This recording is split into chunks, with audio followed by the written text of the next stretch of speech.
First and foremost, it's so nice to meet everyone, and thank you so much for taking time out of your day to join us. My name is Haley Soprano, and I'm a senior professional services consultant here at Tracker. Before joining Tracker, I was sitting in the same seat as many of you on the brand side, leading social and influencer marketing strategy for beauty and fashion retail brands. So I know the burning question everyone has, and likely the reason that you're here today, is because you are wondering, how do I create the best influencer program for my brand?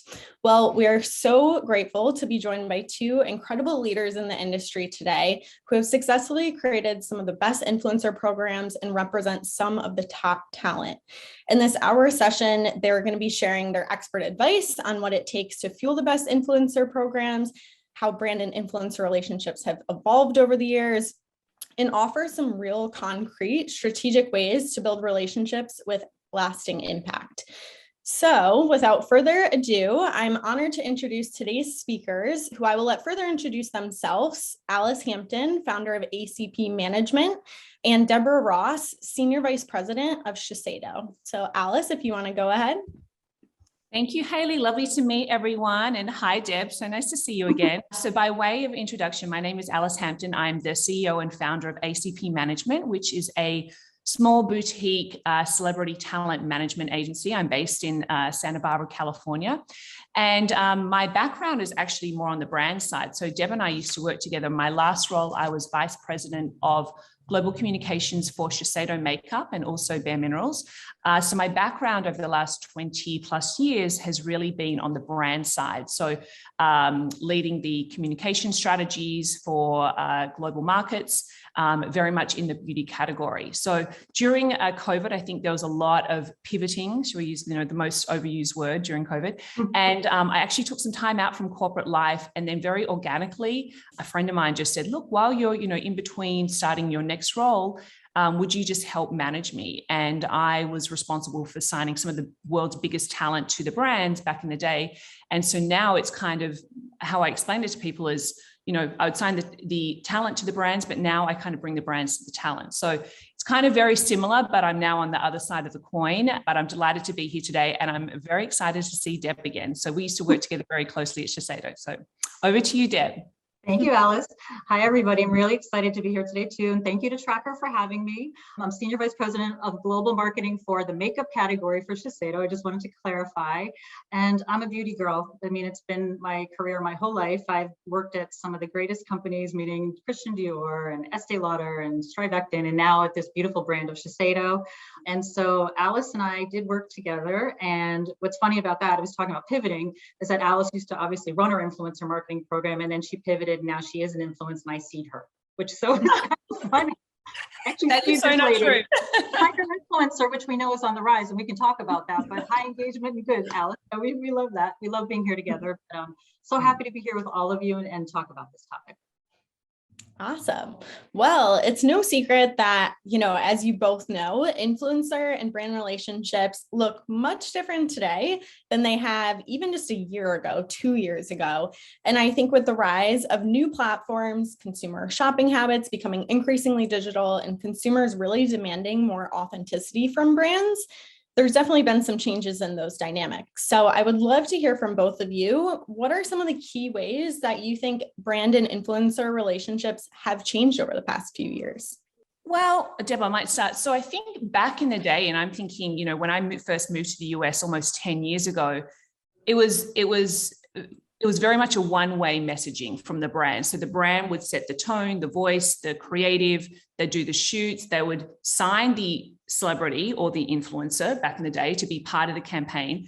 And then they would push these assets out to the market in very much a one-way communication. I think now with social media and technology, it is a two-way dialogue, and it's very immediate. The turnaround is incredibly quick.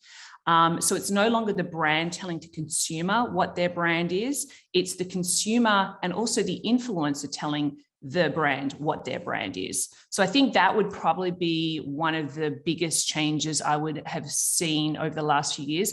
And also the immediacy, how quickly things turn around. Back in the day, I was saying that you'd have these traditional shoots and, it might take 3 to 6 months to then actually hit the market. Now, you know, the Kylie Jenner DTC model, you upload a selfie or, you know, something and it sells out that night. So I would say that would be my biggest change that we've seen over the years with social media and technology. Yep, I can jump in on that. Like, just to compliment us, what she's saying is about, you know, this really bringing the authenticity and the trust to the front, right? And that has a lot of implications about brand and influencer relationships. For instance, I think we're moving beyond, you know, transactional one-off sponsored posts, and we're trying to look into something where it's a more long-term, sustainable, synergistic relationship, where you're doing multiple sponsored posts so that you're really building credibility and trust, but from the influencer to the audience, right? You get that more visibility over time, which I think benefits both the brand side as well as the influencer with her audience. It should seem seamless. It should be organic, which is, you know, really about building trust. And a second point, which is about, you know, from the brand side, you know, letting go of control. Like I go like letting go of the reins, as Alice is saying. You know, you hire influencers because they know what they're doing. They know how to speak to their audience. They've built that trust. They have a point of view. And so we want to give them that brief, and we want to have our metrics and our objectives that are clear and straight. But then it's like, let them do their job, you know? And it was funny because I was reading, or I saw a survey which said, asked influencers, what's the one thing that makes you want to work with a brand again? And that answer was creative freedom. So this is a big portion of what Alice was saying, right? We're not dictating, we're not like, hold to this. And that also is what's going to work for their audience. So I think that is some of the things. And another thing that's changed, for at least for me and my team, which has been amazing, has been, you know, tracker, like the idea that we can measure performance. That's changed the relationship, right? Because before, I mean, it's huge in terms of just being able to see how we're doing. Are we meeting KPIs? VIT is, you know, the North Star of what we guide in terms of brand rank. It is a huge change to have those metrics. And when you're sitting in a global position and you have lots of markets, and we track 13 markets across, you know, the world, you can, not one size fits all, and those relationships between the markets and the influencers, everything is different, and you need to be strategic. So the measurement portion of it, you know, enables and empowers the brand to work with the right influencers and to really craft those relationships the right way. Yeah, absolutely. And I think, you know, measurement is something that we constantly hear from tracker clients is, you know, before they really get used to using trackers, always something that's really a challenge for them. But, you know, as you both mentioned, I think there's huge opportunities with collaboration and creative freedom. But I'd like to dig into that a little bit more and thinking about how the landscape's changed and how that has presented new challenges and new opportunities for brands and influencers. What do you think are some of the biggest challenges that both marketers and influencers still face right now? And what do you think are some of the biggest opportunities that brands can really take advantage of? I mean, I think from my side, now that I'm on the talent side, I think one of the biggest challenges from an influencer or a talent perspective is that cut through, right? We're living in a very saturated world, and you know, what's the number one job every student in America wants to be? They want to be an influencer, right? So it's kind of crazy how that has changed. So I think some of the biggest challenges influencers are finding is how to have that cut through, how to have that point of difference. I think some of the opportunities, as I mentioned before, is that speed to market, how quickly you can turn something around. You know, I've got clients, they'll, you know, will get the briefs, there's an urgency behind it. They can put a TikTok together in 30, 60 minutes. And by the end of the day, it's had 10 million views. You know, back in the day, where would you ever have got that? Now, there's also the flip side of that. Is the brand ready for that? You know, have they got the product to meet the needs and the awareness and the demand that suddenly comes with that? So it can be a great thing, but it can also cause a lot of issues. So that's what I would just say is a very quick overview of opportunities and challenges. Definitely it's speed to market and making sure you're ready. And I'm sure, Deborah, on the brand side, you know, making sure you have all your ducks in a row from product and kind of, you know, estimating that demand, which I think, as we've seen too, is, you know, one viral influencer post can take off and drums up a ton of demand. So definitely a great challenge to have. But yeah, any other opportunities or challenges, Deb, you want to touch on? Well, I think I can touch on what you just said and give an actual example, which is pretty funny. So at Shiseido this year, we had a Michaela moment. You know, we had a Michaela moment. It was organic. So we were, and this is interesting because it's like a lot of points of how something happens, right? She was, you know, posting organically about our cotton pads. Now, if you don't know about Shiseido cotton pads, this is what she was posting about. They're fantastic. They're, and the quality of them, she loves them. She's organically posting about them. So our coordinator, Haley, sees that and she immediately DMs her and goes, we'd like to send you some product. What can we send you? And she asked her, because that's one thing, right? What does she want from us? These are all steps about relationship, right? So she says she wants skincare. Fine, we're going to send her some skincare, but Haley also throws in some of our brushes. She just throws in some of the brushes. And within 1 week, Michaela is posting about the brush. We've got 10 million views. We've sold out the brush in 48 hours. So great, big opportunity. Move while the iron is hot, right? Go, you have to be on it. You have to be in it. You have to be immersed in the platform. You have to be watching, you're tagged, whatever it is. And then after that, is the challenge part. So the best opportunity is the best challenge. Then it's supply chain. We can't get more brushes. We can't boost and amplify that because we don't have the inventory. So it's like this, bittersweet moment. But I do think it's about that engagement and like moving when the iron's hot, jumping on the opportunities to really fuel that fire. And you don't always know it's going to happen, but in this case, it actually did. Yeah. And I think that's great too. What you mentioned of the person on your team, not just, saying, hey, Michaela, I'm going to send you this product because this is what we want you to talk about. But I think this really goes back to this idea that these brand and influencer relationships should be dynamic and also thinking about them from a mutually beneficial standpoint and really listening to your influencers. So I think that's great. Amazing that they did that. And everyone loves a Michaela moment, I'm sure. So. It was our first. We want more. Hopefully more to come, Deborah. More to come. We're going to work on it. Yes. And so talking more about the dynamic relationship and, influencers and brands. And I think, there was a place in the past where brands seemed to feel at least like they had more control than the influencer. But I think now, influencers do have so much control. And I think, Alice, this is probably a great question for you to chime in on, since you work with so many amazing top tier talent, with so much more control, influencers having such a plethora of partnership offers coming to them probably on a daily basis, and multiple social platforms just at their fingertips, constantly needing to create. How do you think this abundance of, deals and offers and platforms will change how brands and influencers work together? How have you maybe seen, your influencers adapt to getting more partnership offers or, kind of cut through that noise, as you mentioned? You're absolutely right. And I have to say, being on the brand side, it's so interesting now being on this side, and the email inundation that I get every day of quick, urgent deal, offer, money on the table, whatever. I think the biggest thing is that, there has to be authenticity. There just has to.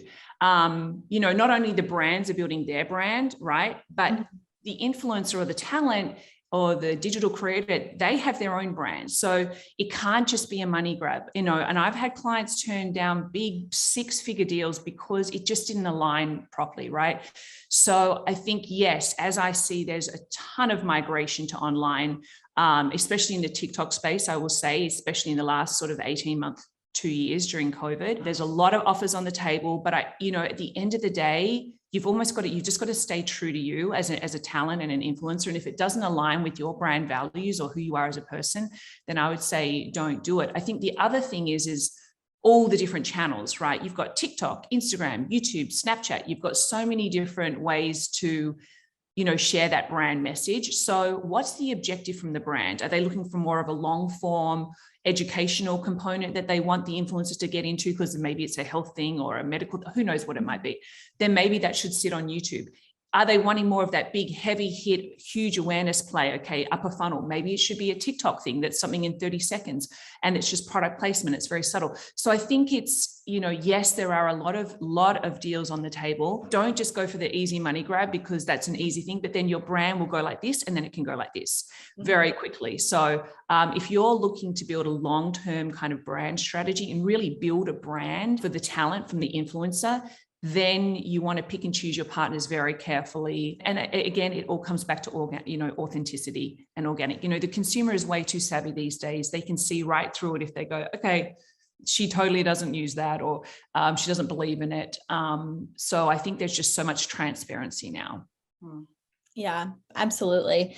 And you actually mentioned something really interesting, which brings me to our next question. You mentioned awareness and thinking about different parts of the funnel and how you can make sure that the influencers you're selecting are going to be integral for activating against those different parts of the funnel, whether it's from more of an awareness play, or if you're really looking to drive sales and you really want that influencer who can, really drive that purchase intent with your consumers. And so now that influencers really are enabling each stage of the funnel, no longer just really an awareness play, I think these days, and they can really drive more sales. I'm very curious from a broader standpoint, what is your advice for finding influencers, the right influencers for each stage of the funnel? Do the contents, like what they're talking about in the content format, how does that look different for someone who you're looking to really drive awareness versus someone who you're really looking, to drive more sales?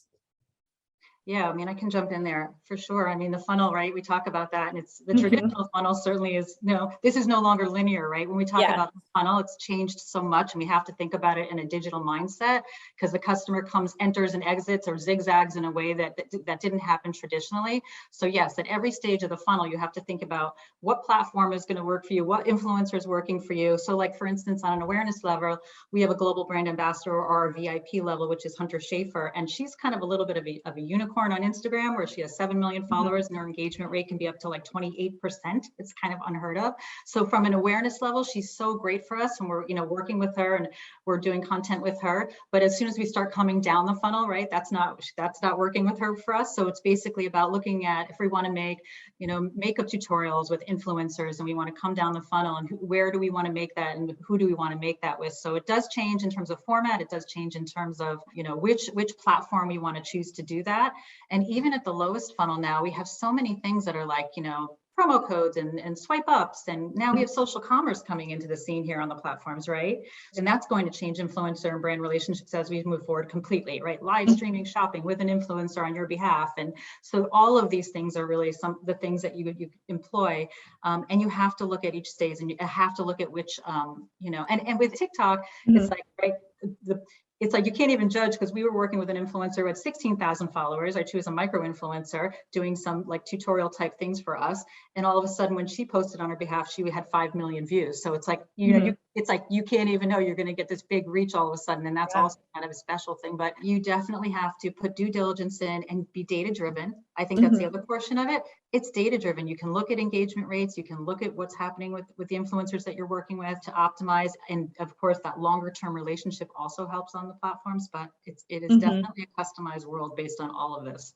Yeah, absolutely. And I think too, I know your team is avid users of Tracker. And I think one of the really key elements of Tracker, especially within IMB and your mention of looking at metrics, I think is really also having brands use that data to help them set benchmarks so that, when they do have an influencer that is very strong at driving awareness, maybe they have, mass video views at scale versus maybe someone you see is driving a lot of conversions or like link clicks in the platform. I think, making sure that you do have those benchmarks set up to inform future decisions and future strategies is super important. So I think that's a really great answer. Just jump in and add to that, because it's so interesting. I think from the brand side, there has to also be an understanding that, okay, you might have this great influencer, she's got a ton of followers and she might do a video and it goes viral, but maybe the conversion isn't there, but maybe it's not necessarily that influencer, right? Maybe it could be the product, it could be the messaging. Too much messaging was, asked to go into it and it just felt like an ad, or it didn't come across as authentic. So I think there has to be understanding on both sides. I think, yes, one of the best things is we have all these data and analytics at our fingertips, but that can also paralyze us in a way, because think of back in the day when, Nicole Kidman would be in a Chanel ad, okay, and you'd have to wait till sales started happening at counter. It was really hard to measure the conversion rate of that, because it's almost like that helicopter marketing of, out of home and billboards and TVC. Like, how do you know exactly that the correlation of putting Nicole in that Chanel ad resulted in those sales? So I think there has to be a little bit of, and sometimes people might see this person post about it, but they don't add to cart right then and there. But then later on, they're at Sephora or they're Ulta, and 2 weeks later, they're like, I'm going to buy that because she really so I think there just has to be a little understanding as well. Yes, it's great to rely on data and analytics. It's extremely important, but it's not a silver bullet every time, right? Just because someone's got 10, 20 million followers doesn't mean you're going to get 10, 20 million sales. So just to add them from the agent side. Yes, no, I think that's absolutely important. And really just understanding that, influencer marketing is a fine balance of science and art and math. But at the end of the day, these are influencers. They're not a media placement, your traditional media placement, and they're human and they're authentic. And, you're partnering with them because they are authentic and can speak to your brand in a very qualified way. So I think that's very important. And speaking of authenticity, I agree. It's so easy to get too hung up on metrics, but I think one thing for brands to really focus on is making sure that they do remain authentic in the people that they're working with and the messages that they're trying to get across. And so I'd love to hear, what does authenticity really look like from your standpoint? And how can a brand maintain their authenticity when working with influencer partners? I can jump in there. I think, it's funny, you talk about building relationships, like building relationships is building relationships. You can't really sidestep what kind of needs to happen in terms of due diligence or how you think about an influencer. But, I would say 80% of the influencers we work with have already mentioned us or have already, posted on our behalf, organically. So there's we start with this idea that they already like the brand, right? Because that's a big step forward. It's not that we never use people that don't. It's not that we don't do that. And it's also we're so immersed in the platform, and we love certain influencers ourselves and what they're doing, and that we feel they resonate with the brand. And then there's the data-driven aspect, right? Also about what their engagement and all, we're looking at all the metrics. So authenticity for us is working with a brand that we think authentically already has a feeling for the brand. And then I think it's what I spoke about before, letting go of the control, letting them do their job, right? It's our job to bring them the metrics, and it's to what's our objectives and how do we work with them? What's working? Dialogue. What's working? What's not working once you start to do something together, when you start to work together, and really hearing them. So all those things, and for them, they know how to make it authentic. It should seem more seamless on their site, right? It's integrated, it was organic. It's not like it's obvious, like Alice is saying, nobody wants to, it's like, oh, they're being paid to speak and they don't really love the brand. And what is that really going to do for us, right? In the end, it's like so I think all of those things matter when choosing the right partners. And then it's test and learn, it's like you go in and you pick those people, and sometimes it's, great, and you can continue that relationship, and sometimes it doesn't work, but all of those things play into authenticity, I think. Yeah, absolutely. And with authenticity too, obviously from a brand, you want to come off as authentic in your communication with influencers and the way that you're just setting yourself up and reaching out to influencers. But I think, from the influencer side too, as we talked about, they are getting inundated with these emails, as Alice mentioned, on a daily basis. Yeah. And so I think another one of the key burning questions probably everyone here has is, as a brand, and you're reaching out to influencers, how can you appeal to influencers, and how can you make your brand stand out when you're sending a message, crossing your fingers, gosh, I hope this person really wants to work with me and loves my brand. So Alice, can you share your secret insider info on what brands can bring to the table to stand out? Well, I'm actually going to bring you into this, Haley. So funny enough, so Haley and I, we actually met when Haley used to work at a beautiful skincare brand called Beekman. And this was last year sometime, and Beekman were looking for a new brand ambassador.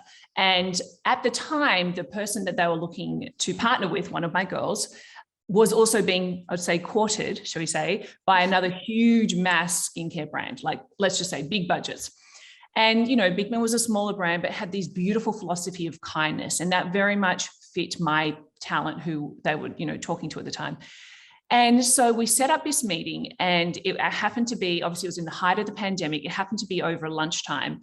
And I was in Chicago at the time. My talent, I'll say it was Kat Stickler, who's a huge TikTok star. She was in Tampa. Haley and her team were in New York, and everyone was working from home.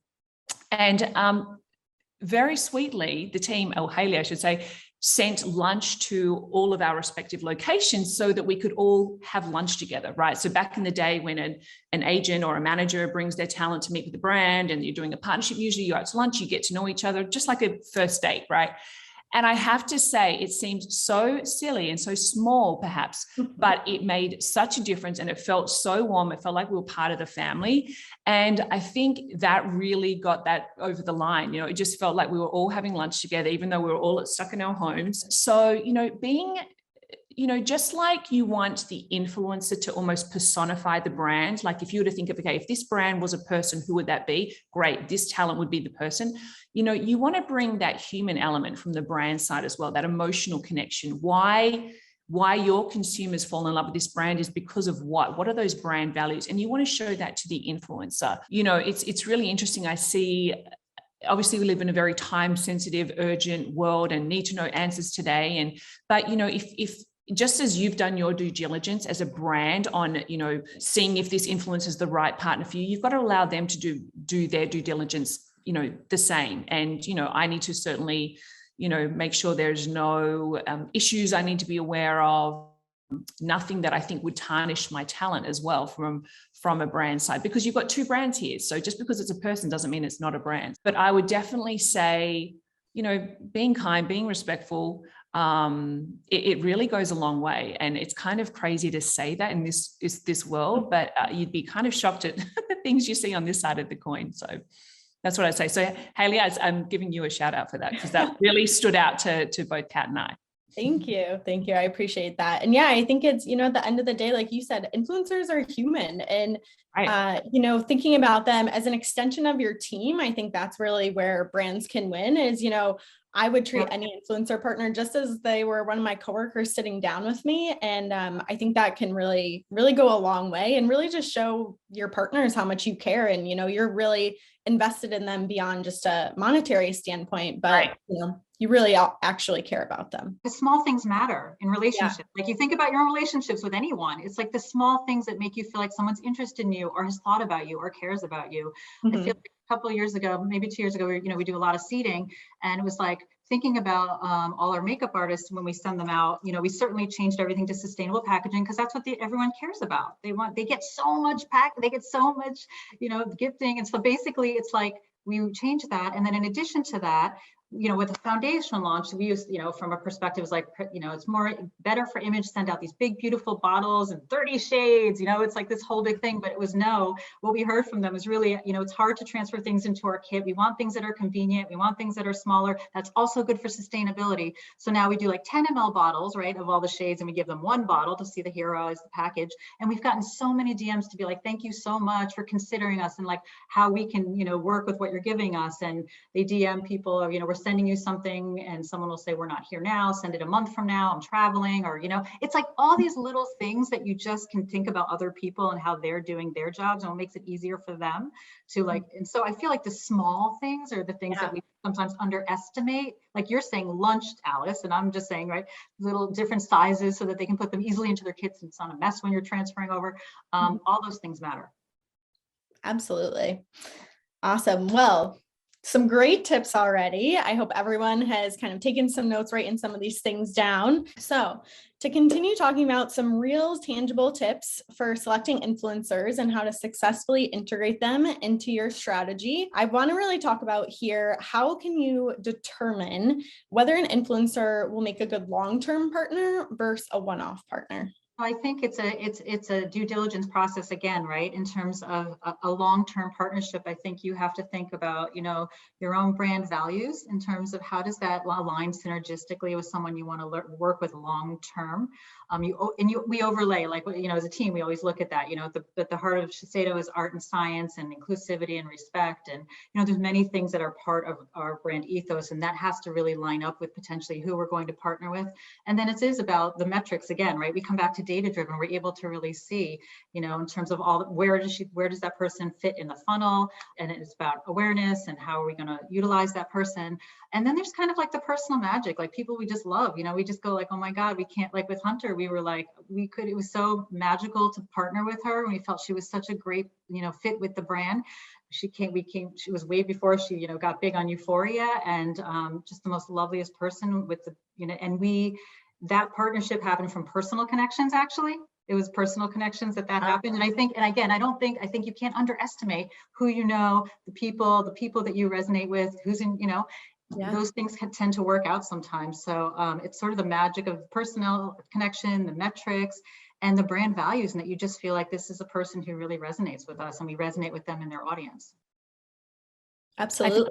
And I think just to add to that, I think I touched on it before, like if you were looking at a brand and you wanted to personify that brand into a person, who would that be, right? Who is that perfect person? So I think, yes, absolutely looking at the data and the analytics to make sure that also the audience that they have marries up to the audience that the brand has. But I also think, that organic authenticity, the best partnerships that I see are the ones where the talent goes over and above the actually contracted deliverables and obligations.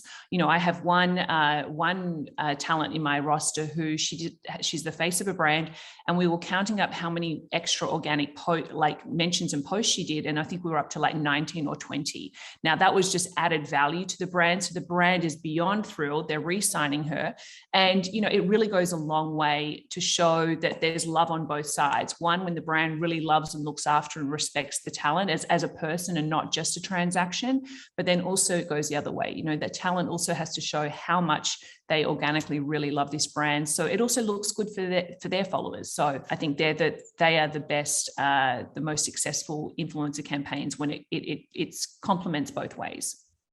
Yeah, absolutely. And I think to both of your points, making sure as a brand, you really have tabs on who is already organically talking about your brand and who is an organic brand advocate and is loyal and excited about your brand already. And I know too, from a tracker standpoint, again, if you're looking to see, who is already talking about my brand, how can I tap into these relationships that, aren't just cold. These people are already warm to your brand. They already love your brand, making sure you're paying attention to the paid versus organic section in IMB, understanding who is driving buzz and, again, just mentioning your brand already and how can you just continue to cultivate those relationships with those people, I think is a really strategic move for brands. Yep. So we've talked a lot about what brands can do right and how they can improve their strategy, but I also think that there comes a lot of learning from talking about mistakes. And, from every mistake, I think there's something to be learned from it.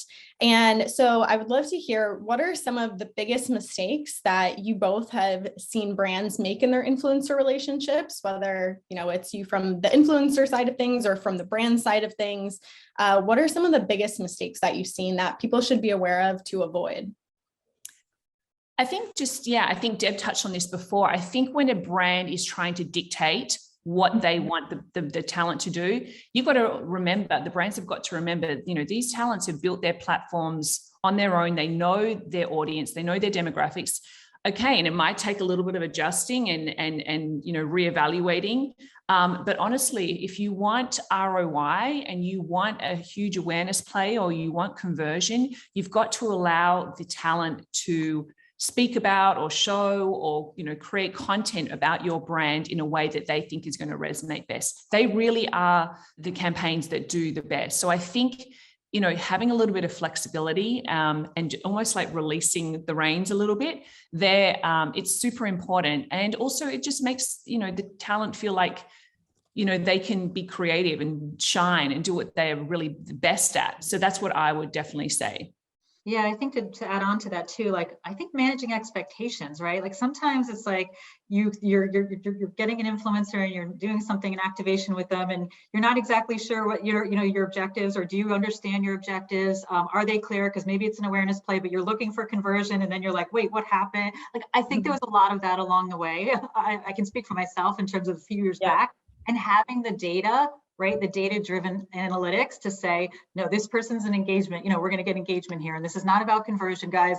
Let's stay on the path and where are we going? That's been a lesson for myself, I have to say. And the data's been a big part of that, to be able to see performance, know where you are in the funnel, know why you're there and what the objectives of that influencer is with the KPIs, and then going backwards and saying, did that work, right? Did it work? Otherwise, you're just kind of like disappointed and you're like, it didn't do what I wanted it to do. and you're confused, So I think it's such an important point about that.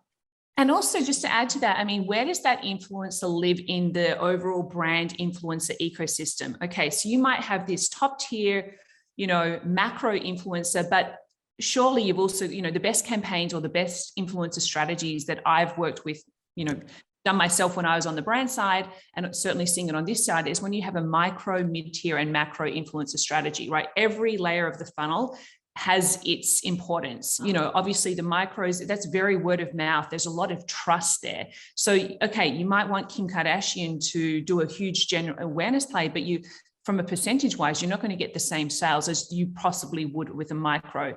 Now, of course, you're going to get that big awareness piece, and you are going to get sales, of course, but I'm just saying, just understanding where that influencer fits in the overall ecosystem is super important. I know when I was at Shiseido, I had a collective, right? And so every kind of part of the machine was working, and it all complemented each other. So you'd start to see this product everywhere. You'd see it in a micro level, you see it in a mid-tier, you see it in a macro. And I think that's very important for brands to understand it. It can't just be this one person saves the day and, generates incredible profit for the brand. It has to be blended into a much bigger ecosystem. Yeah, I'll jump on one more thing about that too. It's like you maybe not jumping into a full active paid activate. Like you can work your way in within it, right? And see what's working with an influencer and an audience. Where are we? And then you can get scaled at it at a different level. But I think sometimes in the past, like back in the day, you could just like jump in full for, and so there's just a lot of diligence and learning and data driven and expectations and management that goes around, I think, the whole thing both ways, right? Like it really goes from the influencer and the brand. What do they both want to have that? Absolutely. And this is the perfect setup for going into our Q&A, because we have quite a few questions about measuring success and metrics and what metrics are the right metrics to track. So we are going to jump into the Q&A session since we have about 10 or so minutes left. In the first one, relating back to what we were just talking about with the funnel and kind of thinking about the ecosystem, what are some of the metrics that you think matter the most, in your opinion, to determine success of an influencer or influencer partnership with a brand?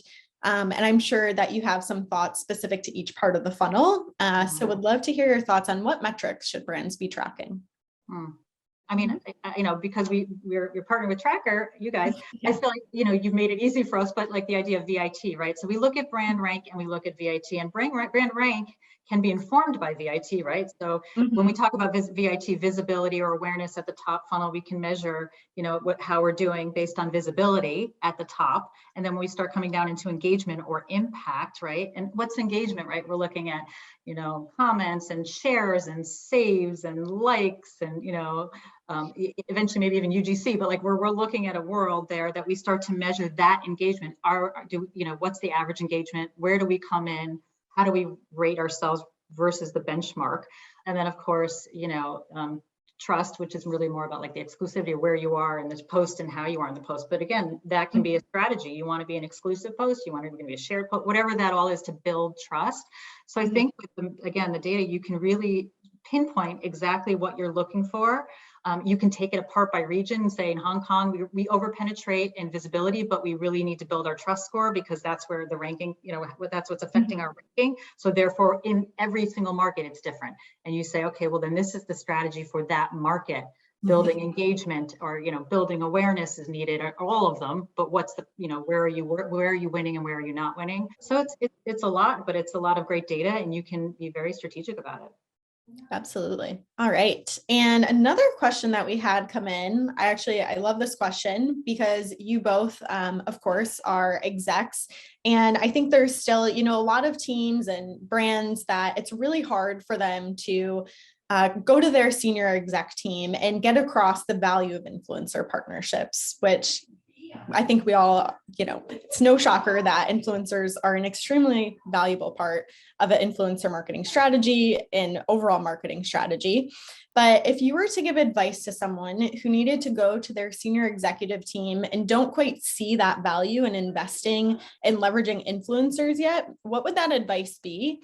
And, what are some of the different data points you might suggest bringing to the exec team? Oh, I mean, it's such a key integral part, right? It's like such a key integral part to your marketing funnel, to your activities at this point. Maybe, I think execs like data. Again, I'm a data girl, sorry. Data. But like, even if you say like the growth of influencers, right, in the last 2 years, the proliferation of how many influencers there are, and some of the data that we see and what they bring in terms of building the credibility and the trust for the brand. I think you have to go with, if you have that kind of challenge, you have to show the value add, the incredible value add of things so one of the things we did, I'll just say, is like we were sharing with someone the fact that we used to make these, branded content, self-applied videos, kind of curated, and and we put them on reels or whatever, and then we'd see, of course, that using creator content to do a makeup tutorial was giving us 5 times the engagement. So we're spending a lot of money in production. So when we went to them, the argument was really, let us show you what's happening. We're getting 5 times the engagement rate on a content creator doing a makeup tutorial versus spending our own money and creating this. This is not working. And by the way, it's going to be cheaper. It's lo-fi, the production value. We don't need all that, and it works harder. It's going to work harder for you. So we save money here, we transfer it there, and it's doing better, right? So there's like those examples we were showcasing with them, and those are eye openers, right? Those are like, okay, I've got the metrics. I'm showing you the engagement, and I'm showing you the savings on the production, whatever it all is. And this is what's working. This is what's working. You can't get around it. And I'm a big believer in test and learn. I know it's not that easy if you're trying to convince your boss to think in a less traditional way to reach influencers. But if you can just get a little test and learn, it is all data, it is all analytics, just show the ROI, and, hopefully they see the value in that, Yeah, absolutely. I think too, Deborah, I know that Shiseido uses, again, IMD and looks at the rankings frequently. I think that could also be another great takeaway to bring to your senior exec team to say, hey, here are these 2 top competitor brands. Look at where they are in terms of ranking for VIT, thanks to their incredible influencer marketing program. Here's where we can be, or here's what we can do in order to get up there and be at that same caliber as well. So great tips on what to bring to some senior execs to get that influencer marketing buy-in, which hopefully not too many people have to do these days. All right. So next question we got in. This could be a good one for you, Alice, and Deborah, but how far in advance should you connect with an influencer to build a connection? And is there any standard lead time or timeline you should have in mind, perhaps, when reaching out to influencers for a campaign? So that's a great question. It's actually one of my biggest bugbears. I'm a small boutique agency, right? I have 6, 7 girls, and it's a full service. So I like to say I'm there for my girls for their personal things going on in their life as much as the business side. So I'm, my background, I like to say I'm an agent, manager, publicist, therapist, like all the things, right? Travel with them. So it is a lot. So one of the things that, I can't tell you, like I said, I get hundreds of emails a day, and I know we live in a very fast-paced, time-sensitive world, but suddenly everything's urgent. I need to know by 5 o'clock today. And it's like, well, why? Sorry, you should have been more prepared, and let myself do my due diligence and research. Is this a good fit? Is this a good alignment? Then I have to bring it to the talent. She might be on a shoot that day. She might be filming a TV show. It can't. I think it's a really great question. I appreciate whoever asked that. I think it depends on what your objective is. If you're looking from a paid partnership point of view, give the manager or the talent, a week to think things over, especially if it's something big. If you're looking just to seed, then of course you can reach out, ask what their PO box is, and get their best mailing address, and then you can seed it, and then you can start to just see and monitor. Okay, did they do an unboxing? Did they like it organically? Did they post about it, or did you never see it? Or and that's okay as well. Don't think just because you might have not seen a post about it that they don't love it, but you've got to understand they get 100 packages a day, so it's it's a lot. So I would definitely say, if it's a paid partnership, at least a week, at least, please, just because, like I said, I respect and we're grateful for all the incredible opportunities there are out there. But, it's really interesting, especially with TikTok. I see it a lot on TikTok, and I don't know whether it because the content creators on TikTok generally skew younger. And, especially in the beginning, people like one of my girls, Ellie Zyla, she got 1 million followers in her first week. Now she's at 10.6 million. It's insane how fast it can happen. And I wonder if there's a little bit of, I don't want to say naughtiness, but the fact that these content creators do generally skew younger, that people are very demanding, give me an ads now, we want to give you this, whatever it might be. It doesn't work like that. Sorry, they're building their brand as well. So be respectful of that. You want us to be respectful to the brand. So I think, like I said, as an agent and a manager, of course, extremely grateful for all the opportunities come in. But trust me, you're not the only one. So, and I've probably turned down more, campaigns and offers than accepted. Absolutely. It's nothing, it's no hard feelings. It's just a bandwidth type of thing. And I have to also, as a manager and an agent, I have to manage my girls' mental health and their stress loads. And I know all the things that are going on in the background that the public might not know. So, it's not to be antagonistic or ungrateful in any way, but there's a lot that goes into making that decision and accepting an offer. And it goes both ways. When you're dating someone, you don't want to force someone to date you. Like it's never going to end well. So that's all I'd say is, yes, if you can give a week, people like me love you and be so grateful because, everything's urgent these days and it's a lot. So yeah. I think too, in the beauty space, there has to be that understanding where if you really want someone to speak authentically to your product, you can't try a product overnight and say, oh my gosh, it gave me great results on my skin. So I think, keeping in mind too, these are people that really want to try your product, spend time using it. And the more time that you're able to cushion in and give them to really try and get to know your product, I think brands will see that benefit pay off in the content because they'll be able to speak to it so much more authentically. And as we said before, like consumers can sniff out the fakeness, if they've only tried a product once or they haven't tried it at all and they're trying to speak to it. So I think keeping that in mind as well. And you can probably see that Alice is the Jerry Maguire of influencer. She is. She's like, the personal touch. These people are like family for her, right? She's incredible. Right? So, I mean, it's pretty funny. It's funny you say that, Deb. My husband calls me Geraldine Maguire. So there you just, I don't know if you knew that, but it's very funny. No, you have to care. I mean, look, there's big agencies out, IMG and CA, and God bless them, they paved the way and they are incredible and formidable and have some of the world's biggest talent ever.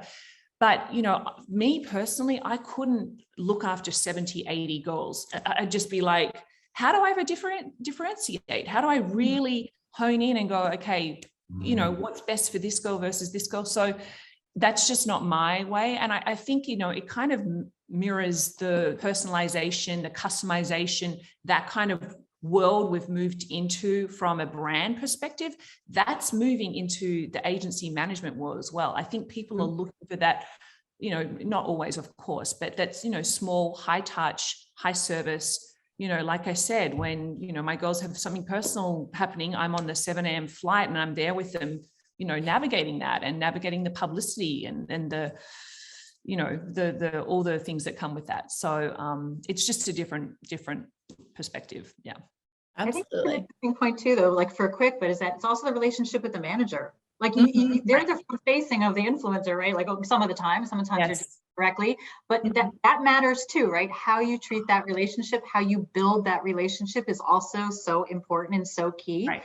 And not be so transactional, just like you're getting to your influencer. So I feel like, I'm another part of the equation where you have to build and be personal about that relationship at times. Such a good point. Look, I'm old enough and I've been around in this game long enough to understand, but it's not about me. But if you're rude to me, then you're going to probably be rude to my talent, and I'm not going to put up with that.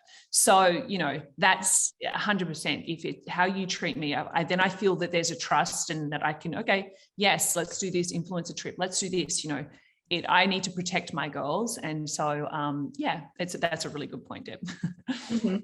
All right. So we are almost out of time. We're going to end with one last question. And that is, I would love to hear from you both. What is one thing that is currently happening or you think is coming in the influencer marketing, social media world right now that you are really excited about?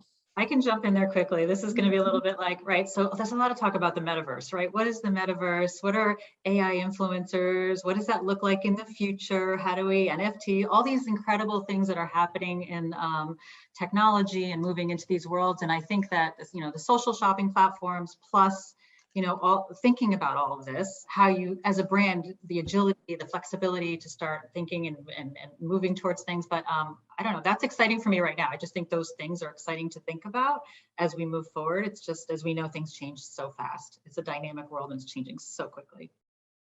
Absolutely. I would have to say, I agree. The live shopping element is huge. I mean, you have to just look at Asia and how big it is there. It's something that Amazon is definitely, you know, adopting more and more. It's really kind of copying that Tmall model. Yeah, I would probably say that's probably the biggest thing that influencers will be doing more and more of. And, you know, even I was with Anina Bing, one of my girls last night, and we were talking about how she did her first live shopping partnership, I guess, a few weeks ago, and they're still seeing the benefits of that today because it lives on the website. So I would absolutely agree with you, Deb, there. Yeah, the live shopping element. Huge. Awesome. Yeah. So many exciting things to come in the world of influencer marketing, and really excited to follow along and see what else Shiseido does in the future. I know that you guys are really, you know, the leaders in influencer marketing.